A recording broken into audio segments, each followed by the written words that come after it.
Pour Emmanuel Petit, si Mbappé et Griezmann sont catastrophiques dans cet Euro, c'est parce qu'ils sont cramés physiquement. On va voir tout ça dans cette vidéo. Salut à tous les gars, c'est Azial. Aujourd'hui, on se retrouve pour une nouvelle vidéo. On va parler encore une fois de l'équipe de France. On va parler notamment de ces deux joueurs que sont Mbappé et Griezmann, mais pas que. On va voir d'autres actus autour de l'équipe de France comme d'habitude. On va parler un petit peu de leur niveau et de leurs prestations depuis le début de l'Euro parce que on peut être quand même déçu. L'Euro de ces deux-là et notamment quand même celui d'Antoine Griezmann est très décevant. Celui d'Mbappé aussi est décevant.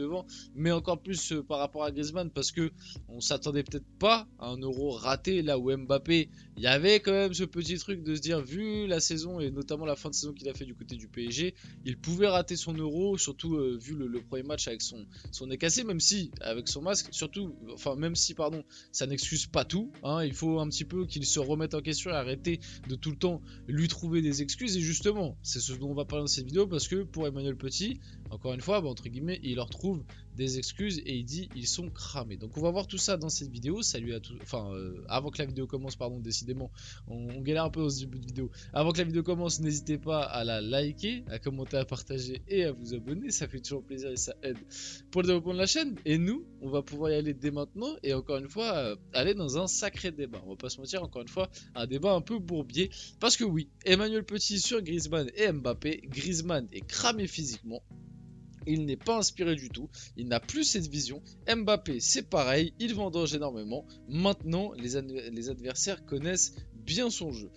Beaucoup de choses à dire. Alors déjà, comme je l'ai dit un peu en intro, ces deux joueurs déçoivent énormément. Pour moi, c'est capital que les deux soient au niveau. Si l'équipe de France veut avoir une chance d'aller au bout, si l'équipe de France veut rayonner, pour moi, il faut que ces deux joueurs-là soient en forme et mis dans les meilleures conditions. Parce que ça aussi, c'est important. Il faut que les deux soient mis dans les meilleures conditions. Le souci, depuis le début de l'Euro, c'est qu'il y a vraiment un parti pris de la part de Didier Deschamps, tiens, comme c'est bizarre, de mettre Mbappé, lui tout seul, dans les meilleures dispositions, quitte à faire des tactiques où il ne défend pas, quitte à faire des tactiques où il joue ailier gauche, mais sans ballon, il passe en pointe, et puis c'est Marcus Thuram, le pauvre, qui se tape des sprints de 50 mètres pour défendre sur le côté gauche, parce que Mbappé, bah oui, la star de Bondy n'a pas le droit de juste faire quelques pages d'ajustement pour rester dans le bloc et faire quelques efforts défensifs, même avec l'équipe de France, ça, pareil. Petit message pour les supporters du Real qui nous expliquaient que si Mbappé défendait pas, c'était juste parce qu'il était au PSG. Avec l'équipe de France, il le fait pas non plus. Donc laissez-moi bien vous dire que du côté du Real, il va peut-être le faire un peu au début histoire de bien se faire voir, mais sur la durée, le naturel va revenir au galop et croyez-moi que il va pas en glander une quand il n'a pas la balle dans les pieds. D'ailleurs aussi, on peut parler de ses appels avec son interview qui a fait polémique. On a d'ailleurs fait une vidéo où il dit clairement bon bah moi sans ballon, je vais pas courir, hein, je vais pas faire d'appel. Ça sert à rien, puisque dans tous les cas, personne va me donner des bons ballons. Pogba, il est plus là. Pogba, c'était le seul qui m'envoyait des caviars. Donc, je vais pas faire des appels dans le vide. Hein, ça sert à quoi? Donc, voilà. Encore une fois, pour montrer la feignasse que c'est devenu Kylian Mbappé. Mais bon, on va continuer à rien dire, à lui trouver des excuses. Hein. S'il est mauvais, comme le dit Emmanuel Petit là, ça doit être sûrement parce qu'il est cramé physiquement. Après, wow, ça dure saison. Moi, le truc qui me fait rire, c'est que Mbappé, il est cramé physiquement. Mais quand il était reposé et mis sur le banc par Luis Enrique, tout le monde se plaignait qu'il jouait pas. Alors ça, c'est pareil, c'est le truc un peu paradoxal. C'est-à-dire qu'Mbappé, on se plaignait qu'il jouait pas assez, mais il est cramé physiquement. Alors bon, faut m'expliquer un petit peu, on va dire, la cohérence de tout ça. Parce que bon, que tu m'utilises l'argument à la limite de, à cause de Luis Enrique, il est en manque de rythme parce qu'il a moins fait jouer.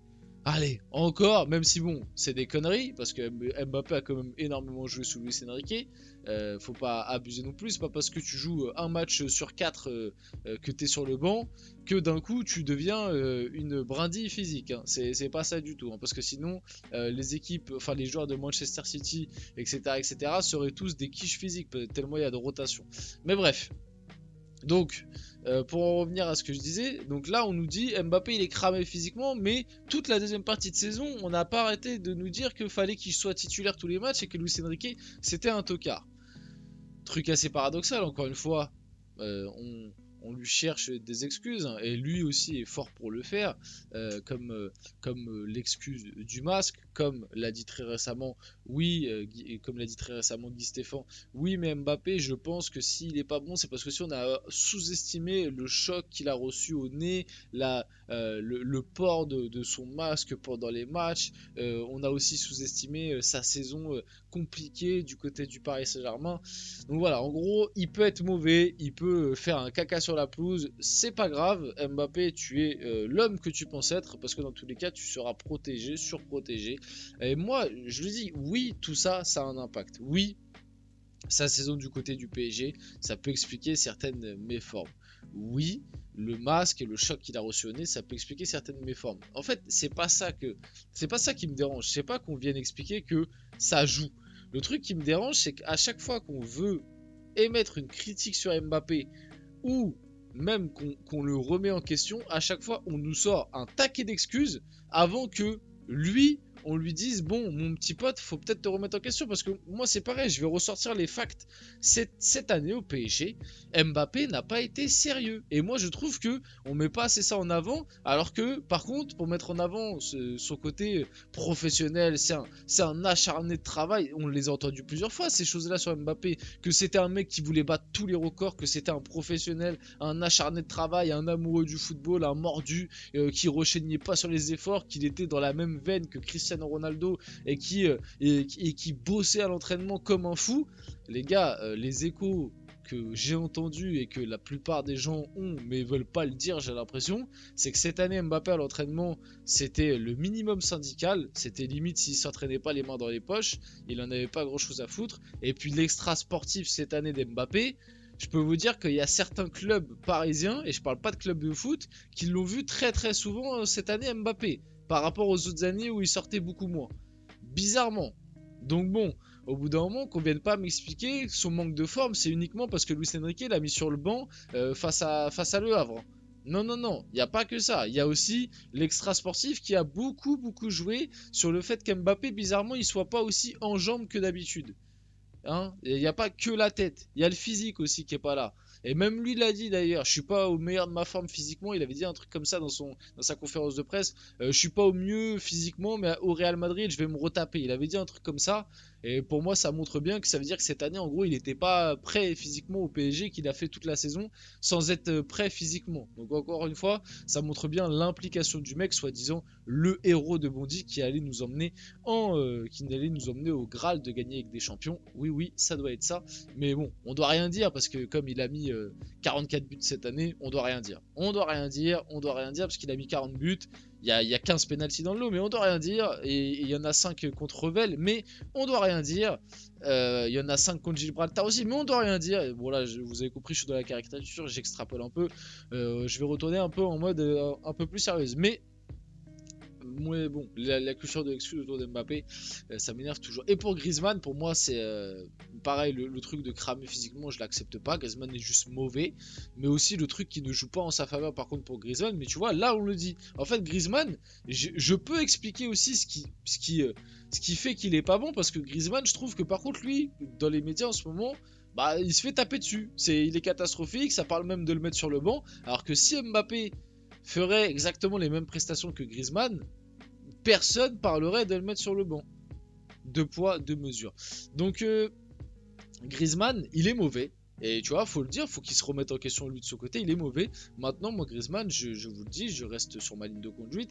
Il n'est peut-être pas aussi mis dans les meilleures dispositions tactiques. Hein, là, il se cantonne à être ailier droit maintenant. Antoine Griezmann de 33 ans qui joue ailier droit, alors que déjà que celui de 26-27, il avait du mal. Ça a toujours été un mec plus attiré vers l'axe, Griezmann. Donc il y a ça, et il y a aussi le côté management de Deschamps pour moi, où il y a un truc entre les deux qui c'est peut-être un peu cassé, qui fait que Griezmann n'est peut-être pas au mieux pour développer, être à 100% sur le terrain. Malgré tout, oui, il faut avoir une claire remise en question de son côté, parce que Griezmann n'est pas bon non plus. Emmanuel Petit sur Mike Maignan, beaucoup disent que Kanté est le meilleur de l'équipe de France, je mettrais plutôt Maignan en premier. Alors je comprends ce qu'il veut dire, c'est-à-dire que Maignan fait vraiment un euro de patron, alors que c'est son premier tournoi international officiel, là. Il fait un euro de patron.